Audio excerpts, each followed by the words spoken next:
দেববর্মা জাতিকে অপমান এবং ট্রাফিক পুলিশকে লাঞ্ছিত করা নিয়ে ত্রিপুরা পুলিশের বিশেষ বক্তব্য শুনুন। থাকুন নিউজ ত্রিপুরা ওয়ান চ্যানেলের সাথে। পুলিশ অভিযুক্তদের গ্রেপ্তার করেছে যারা দেববর্মা জাতিকে, জনজাতিকে খারাপ ব্যবহার করেছে এবং ট্রাফিক পুলিশকে লাঞ্ছিত করেছে, তাদেরকে গ্রেপ্তার করেছে পুলিশ। শুনুন পুলিশের পক্ষ থেকে কি বলা হয়েছে। থাকুন নিউজ ত্রিপুরা ওয়ান চ্যানেলের সাথে। कुछ दिन पहले एक ट्रैफिक पुलिस के साथ एक इंसिडेंट हो गया था। इसका बहुत सारा वीडियोस भी वायरल हुआ है। तो इसमें आप वीडियो में देख सकते हैं कि 3 लोग बिना हेलमेट के जा रहे थे, तो ट्रैफिक पुलिस ने अटकाया था। तो उसके बाद कुछ गाली गलौज दिए थे इन लोगों ने। तो हम कल रात को ही इमीडिएटली केस ले लिया है। इसमें हमने पुलिस द्वारा भी जाना है, SC/ST एट्रोसिटी एक्ट में। आज एक आसामी को पकड़ा है हम लोग ने, उसका नाम दीप करता है, 23 ईयर्स, ये हीरानगर का रहने वाला है। तो इसके अलावा पूजा का सिचुएशन अभी बहुत हम लोग बहुत सिक्योरिटी मेजर्स लिए हैं, स्मूथली चल रहा है। और रिसेंटली जो हाई कोर्ट का गाइडलाइन साउंड था, उसका भी हम लोग इम्प्लीमेंट कर रहे हैं। रिसेंटली बर्तला में भी हम लोग एक स्पीकर को सीज कर रहे हैं। तो ऐसे ही पूरा जो भी कंप्लेंट्स आ रहा है हम लोग रेगुलरली अटेंड कर रहे हैं। और सिचुएशन अभी पूजा में पीसफुल है। और मैं पुलिस की तरफ से सभी पूजा का शुभकामनाएं उसको सब इसके साथ ये जिसका बर्ताव किया है कुछ पता चला क्या? नहीं, एक्चुअली इन्होंने जब ट्रैफिक पुलिस ने पूछा तो सडनली अग्रेसिव हो गए और सडनली गाली गलौज देना शुरू कर दी। तो अभी इंटरवेंशन कर रहे हैं क्यों ऐसे किया, और इसके साथ और भी थे वो भी पकड़ लिया। हमने देखा है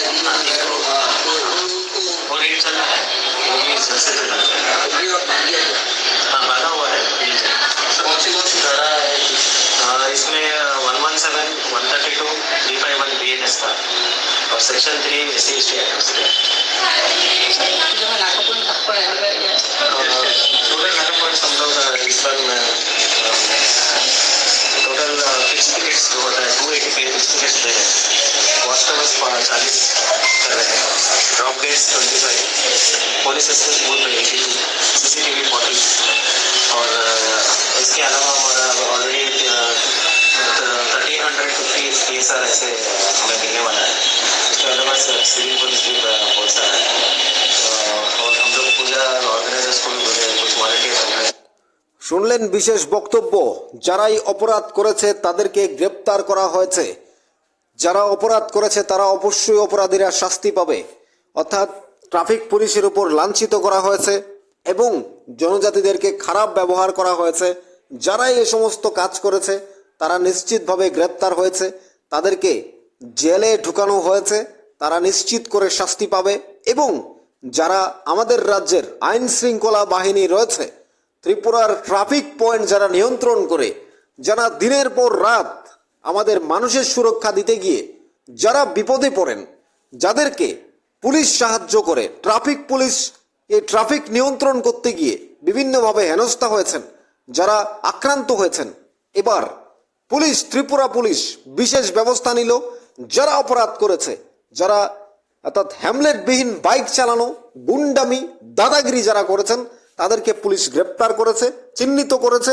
অপরাধীরা এবার শাস্তি পাবে, সাধারণ মানুষ নিশ্চিন্তে থাকবে।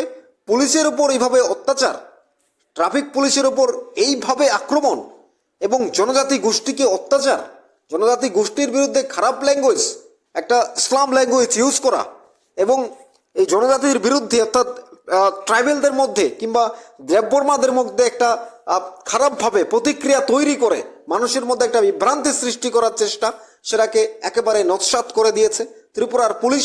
যারা আইনের রক্ষক, মানুষকে পরিষেবা দিয়ে থাকে সুন্দরভাবে, তারা এই বিষয়টাকে তারা নিজেদের মতো করে একেবারে সুন্দরভাবে বিচার বিশ্লেষণ করে যারা অপরাধ করেছে তারা অপরাধীদের কঠিন শাস্তি দেওয়ার জন্য তারা গ্রেপ্তার করে নিয়ে এসেছে। ইতিমধ্যে মহারাজ প্রদ্যুৎ কিশোর তীব্র প্রতিবাদ জানিয়েছেন। তার প্রতিবাদের ভাষা ছিল পুলিশের সাথে কথা বলেছেন এবং জনজাতিদের বিরুদ্ধে তাদের যে তীব্র ভাষা ব্যবহার করেছেন, এই কুৎসিত ভাষা ব্যবহার করেছেন, তাদের জন্য সত্যিকার অর্থে শাস্তি পাওয়া উচিত। এবং যারা ট্রাফিক পয়েন্ট নিয়ন্ত্রণ করে, যারা আইনের রক্ষক, তাদের বিরুদ্ধে তাদেরকে লাঞ্ছিত করেছে, অর্থাৎ এই ধরনের অপদার্থতা এই ধরনের নেক্কারজনক ঘটনা আমাদের রাজ্যে সৃষ্টি করে। তারা চাইছে কোনো না কোনোভাবে কোনো একটা পরিস্থিতির সৃষ্টি করে সাধারণ মানুষকে বিভ্রান্ত করতে, পুলিশের সাথে মানুষের সম্পর্ক দূরত্ব রাখতে এবং দেববর্মা অর্থাৎ উপজাতিদের সাথে বাঙালিদের সম্পর্ক নষ্ট করতে যারা চেয়েছিল তারা নিশ্চিত করে বলা যায় তারা এই রাজ্যের ভালো চায় না, উন্নতি চায় না। এবার পুলিশ তাদের বিরুদ্ধে দ্রুত ব্যবস্থা নেবে বলে আমরা মনে করছি। যেহেতু গ্রেপ্তার হয়েছে, এখন অবশ্যই তারা শাস্তি পাবে। কারা এইসব ন্যাক্কারজনক ঘটনা করেছে, কারা এর সাথে জড়িত আছে, তারা কেন করছে এই ঘটনাগুলো, পুলিশ নিশ্চয়ই তার ব্যবস্থা নেবে। এবং পুলিশের বক্তব্য আপনারা শুনলেন, তারা যথাযথ ব্যবস্থা নিচ্ছে এবং যারা অপরাধ করেছে তারা অবশ্যই তারা শাস্তি পাবে। আপনারা কি মনে করেন জানাবেন কমেন্টস বক্সে। থাকুন নিউজ ত্রিপুরা 1 চ্যানেলের সাথে।